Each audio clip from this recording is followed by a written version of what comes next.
ಸಾವಿರಾರು ಕ್ರೀಡಾಪಟುಗಳು ಓಟಕ್ಕೆ ಸಾಕ್ಷಿಯಾದ ಬೆಟ್ಟ. ಆದರೆ ಇದೇ ಮ್ಯಾರಥಾನ್ನಲ್ಲಿ ದುರಂತವೊಂದು ಸಂಭವಿಸಿಬಿಟ್ಟಿದೆ. 21 ಕಿಲೋಮೀಟರ್ ಮ್ಯಾರಥಾನ್ನಲ್ಲಿ ಭಾಗಿಯಾಗಿದ್ದ ಪಂಜಾಬ್ ಮೂಲದ 31 ವರ್ಷದ ಅಮನ್ದೀಪ್ ಸಿಂಗ್ ಜಗಡೆ ಓಟದ ವೇಳೆ ಏಕಾಏಕಿ ಕುಸಿದು ಬಿದ್ದಿದ್ದಾರೆ. ನಂದಿ ಬೆಟ್ಟದ ಅರ್ಧ ಭಾಗದಷ್ಟು ಓಟ ಪೂರ್ಣಗೊಳಿಸಿದ್ದ ಅಮನ್ ಸಿಂಗ್ ಅವರಿಗೆ ತೀವ್ರ ಅಸ್ವಸ್ಥತೆ ಕಾಣಿಸಿಕೊಂಡಿದೆ. ಕೂಡಲೇ ಅವರನ್ನು ಮುದ್ದೇನಹಳ್ಳಿಯ ಆಸ್ಪತ್ರೆಗೆ ರವಾನಿಸಲಾಯಿತಾದರೂ ಚಿಕಿತ್ಸೆ ಫಲಕಾರಿಯಾಗದೆ ಅಮನ್ದೀಪ್ ಸಿಂಗ್ ಮೃತಪಟ್ಟಿದ್ದಾರೆ.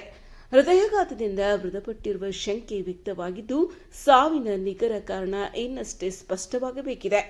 ಮಾನ್ಯತಾ ಟೆಕ್ ಪಾರ್ಟ್ನರ್ ಖಾಸಗಿ ಕಂಪನಿಯಲ್ಲಿ ಕೆಲಸ ಮಾಡುತ್ತಿದ್ದ ಅಮನ್ ಮ್ಯಾರಥಾನ್ನಲ್ಲಿ ಉತ್ಸಾಹದಿಂದ ಭಾಗವಹಿಸಿದ್ರು.